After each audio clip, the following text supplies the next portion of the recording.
412. All right. Let's write some of this information down because we will need to use it. I may as well erase the part that did not get us anywhere useful. All right, so I know that VR is 112.412 volts. I know VL is 127.1360 volts.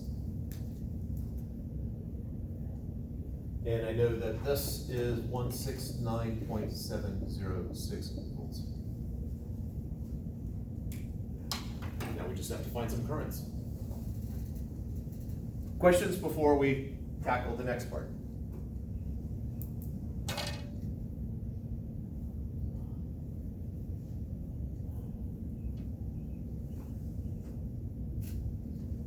All right, let's tackle the next part. Currents. Well, I have relationships here. I have my Ohm's law quadrilogy, whatever it's called, tetralogy. I know that current across a resistor is equal to the voltage across the resistor over R. The current across the capacitor is equal to the voltage across the capacitor over X sub C. Then we got L would be VL over XL, and the power supply would be epsilon sub naught over my impedance. I know VRR, I know pretty much everything to find, I can find these simply enough. So let's just go ahead and do that math.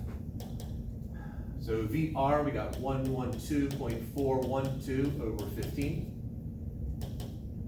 For VC, I got 169.706 over X sub C, which is 13.263.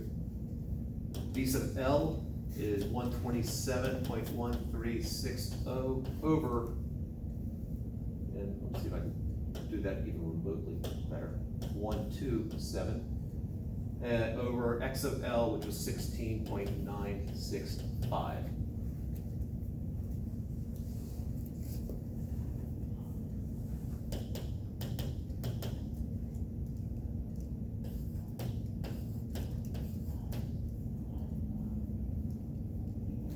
First one is 7.494.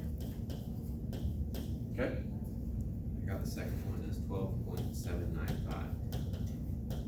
Okay. I got 7.494 as well for the third. Oh, for the first one? For the third one. Third one, oh, of course. I would hope it would be the same. Yeah. All right, let's get that information written down. So this has a magnitude of 7.494 and IC 12.795.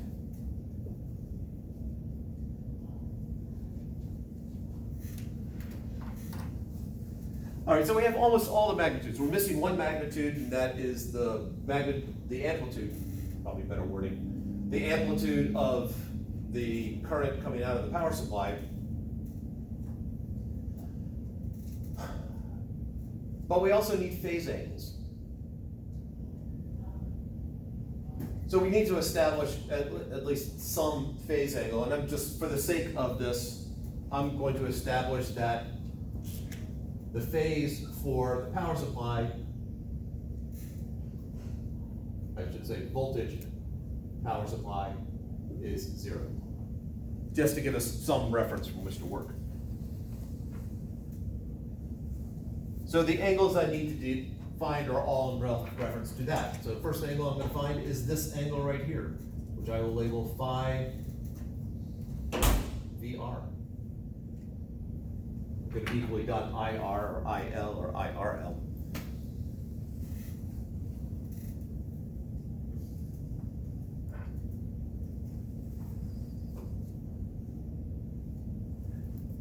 Again, I've got a right triangle right there. I've got, that is supposed to be a right angle. I think I drew it better over there. This is VR. This is my phi I'm gonna draw that whole thing bigger.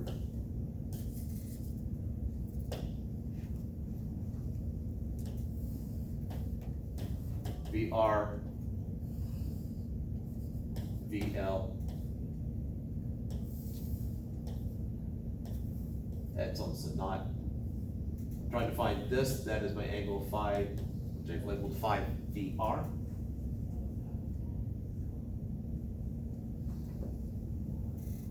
I know VL, 127.136. I know VR, 112.412.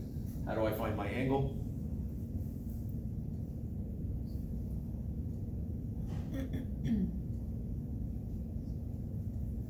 And I know this is 169.706. Tangent would be opposite over adjacent. Yeah. So phi VR is the arctan of opposite over adjacent.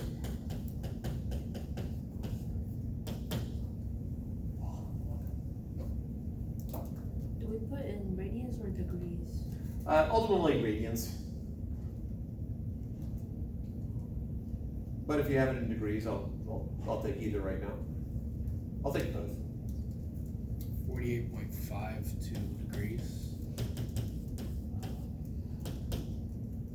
0.846 radians. 0.846. 0.846. Okay. All right, so I've got my two, I have my angle here, I have that first one. Now, since epsilon sub naught is at 0, my phase would actually be negative. So the phase of these three quantities here would be a negative of that number right there. So I'm gonna write a little shorthand notation here.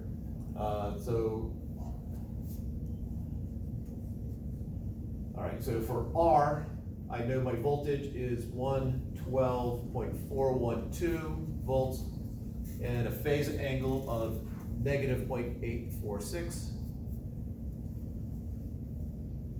And give myself some more room there.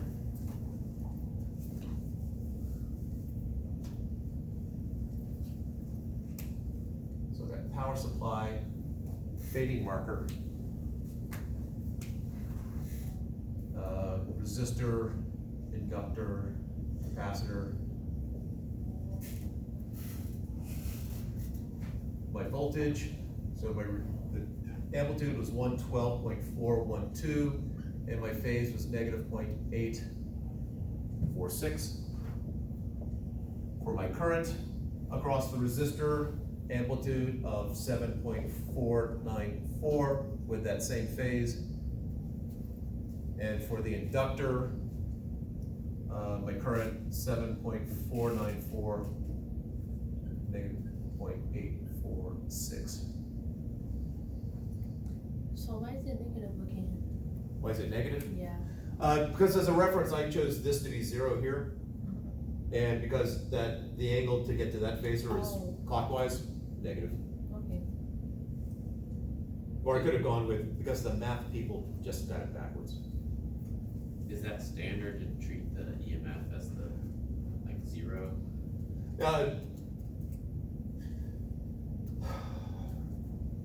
I see it a lot in textbooks where they make the power supply 0, but phase of 0, but the standard, probably for textbook problems.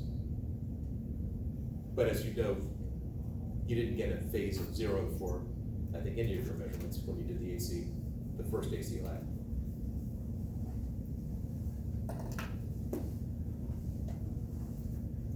All right. I've left units off, very sloppy.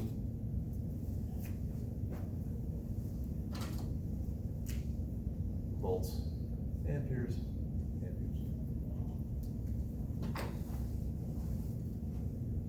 Now that's a shorthand notation, just as a reminder. This is actually that 112, that VR would be 112.412 volts times the cosine of 376.99 radians per second times time plus minus 0.846. That would be the formal way of writing it. This is just quick and dirty. But will come in handy when we do the next part. Or when we solve it a different way. All right. Oh, we can find I sub c. Oh, actually, we can find several things here. All right, so voltage for the inductor. I know it's 90 degrees ahead of where my resistor is, my resistor phasor. So the angle for the inductor is, if this is negative 0.846, and that is at 0, I'm going to go ahead by pi over 2.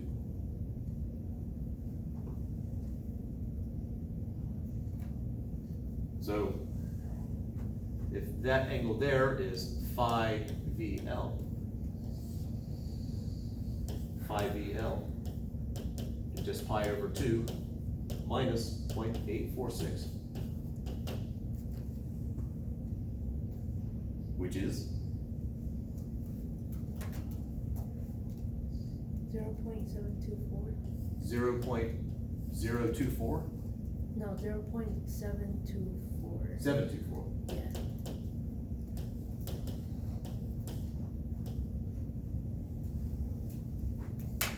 Slowly marking them down.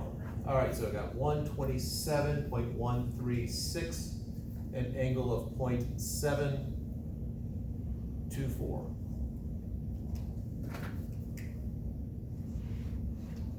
All right. Next one. Oh, I know power supply. I know the voltage. This is 169.706 volts, 0. It's the same.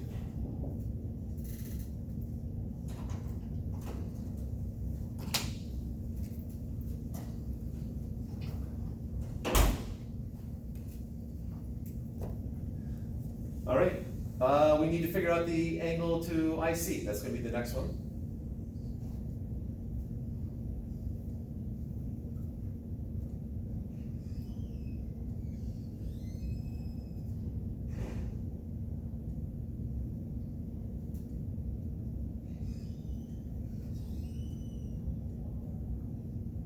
What's the phase of I sub c? Is it 90 degrees to the voltage of the power supply? Yes, which we established was 0, so it's just going to be pi over 2. That is a right angle there.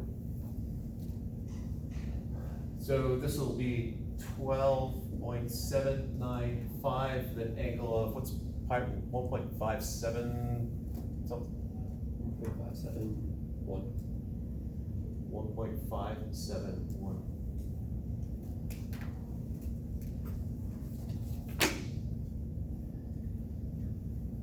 Trying to maintain some sort of, there we go, commonality. And now we have this last one.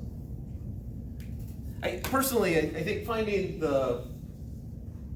doing this far is not any simpler or harder than the other method, the more numeric method that we're about to do. It's this one right here which is the real trick. It's this last one. So before we get to the current and phase of the current coming out of the power supply, are there any questions?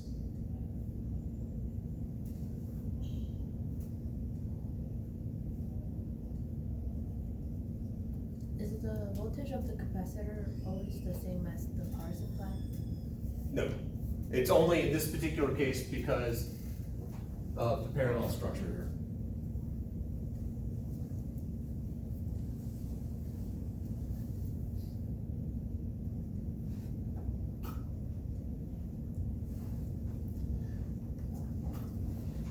All right. This last part. What do we know? All right, so I've got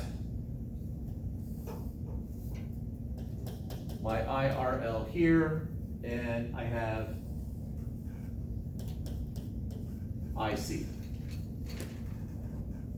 I know this magnitude here is 7.494, and the magnitude here is 12.795. When I add them together,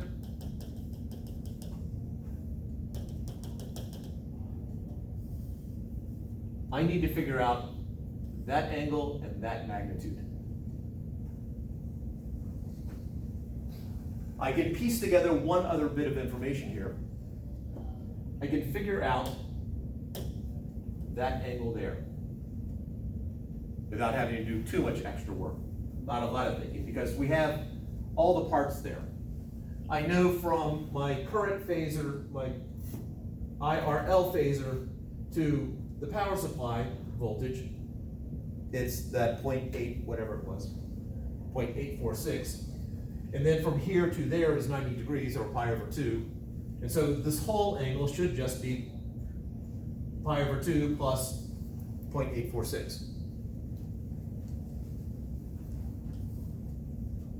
2.42. 2.42. Give me one more decimal. 17 then. Set it to 17? Yeah. All right.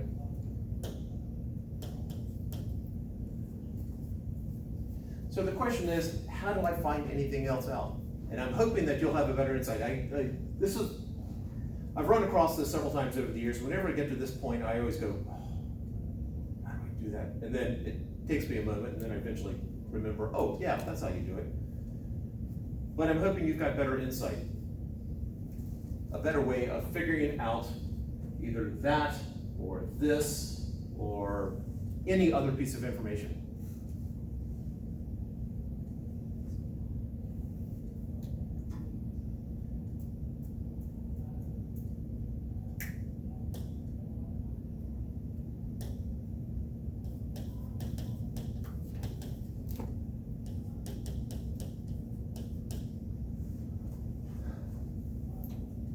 Chance to dazzle.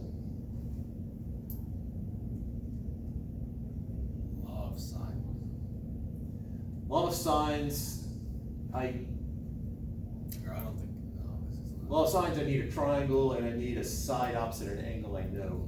But I don't know Yeah, that angle, or that angle. yeah. Can we just do the arctan thing again? Not a right, those are not right triangles. So, Wouldn't the angle at the top be the same as the bottom? okay, And So- then, instead of it like being 180 degrees, do 360 degrees, so do 2 times the value of the top angle. all right. So, we'll just label those theta? Yeah. All right, so 2 theta plus 2 times 2.417 equals, 360. or we're in radius 2 pi. Yeah. Okay. I will say you came across that faster than I did. That is the same way I did it. I was hoping there was a really slick way of doing it, but you got there a lot faster than I did. So with this, theta equals,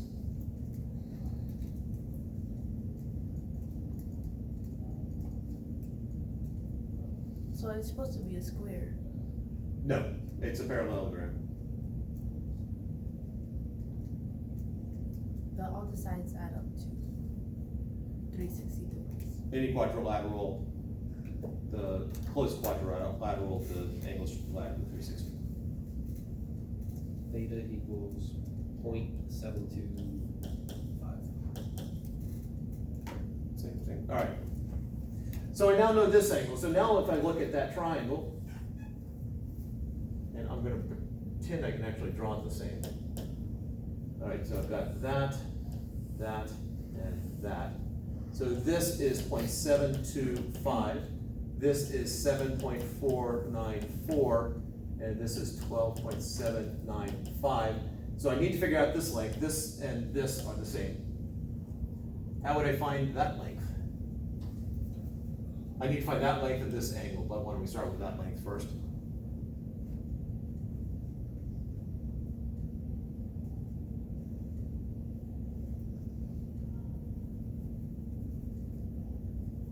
It would be law of cosines again, would it? It would indeed be law of cosines. So why don't we label this something clever like I sub PS? Do you remember what the law of cosines is? How to apply it?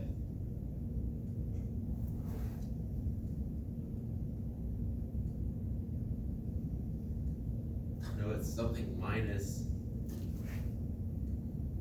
AB cosine, I don't know. No, I don't Oh, know. you're remembering parts of it. All right, it starts out like Pythagorean theorem. You got a squared equals b squared equals c squared, or c squared equals a squared equals b squared. So the one you're trying to find, the unknown one, that squared is equal to 7.494 squared plus 12.795 squared. So it starts out like Pythagorean theorem, however, we need to make an adjustment because it's not a right angle, minus, and you were so close, it's 2 times 7.494 times 12.795 times the cosine of 0.725.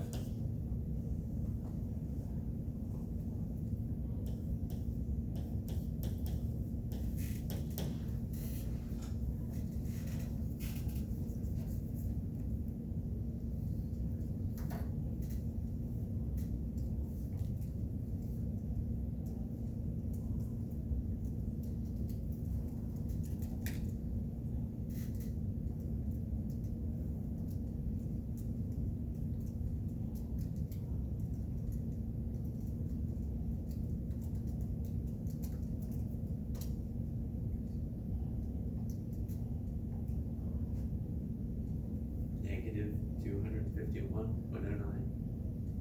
Does that sound wrong? That sounds wrong. Negative 191. All right, the 0.725, that's radians. 8.737. 8.737? Yeah. Got a nod in the back.